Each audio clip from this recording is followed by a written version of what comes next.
镜头转来到国内，过年进前大摒扫外地的家具，就要叫清洁队来收。不过台中太平昨有翕到清洁队直接伫粪扫场咧烧碰床。这环保局表示是包商趁清洁队休困之大入来的违反规定，直接烧碰床。环保局讲会甲包商解约，上当无可能会罚这包商10万块。两个查甫人用瓦斯喷火，直接在咧烧废弃的硼纸，现场直直呛乌烟。代志就发生伫咧正月31中昼12点左右，地点伫咧台中市太平清洁队的粪扫场，附近的民众看到拢感觉真喊过。清洁队讲，迄是包商家己做的。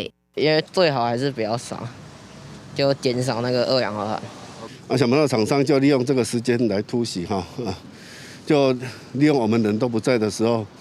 来这里就用便宜形式就用火烧的方式处理。初一早起，消防局的人员会同清洁队，佮有包商，登去到现场来理清事情。环保局表示，正月31迄天是拜三，清洁队休困。伫咧去年12月15日拄签约的包商，家己到场去烧硼纸，已经违反着契约内底有写着爱用人工也是机械方式来拆硼纸，所以因要直接终止契约，而且依照空污法来告发，相当会当罚10万。已经违反了空气污染防治法，依照法令的规定，我们可以处他1200块元以上到10万元以下的一个罚款，所以这个部分我们会依照合约立即来跟他做解约。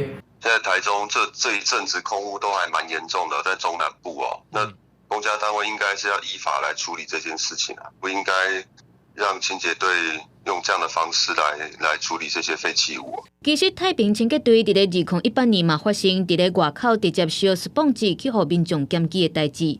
环保团体就批评中部的空污问题无法度解决，公部门煞带头来违法烧物件。环保局强调，目前拢要求清洁队应该爱用铁的来处理硼纸，所落来嘛加强督导厂商。记者综合报道。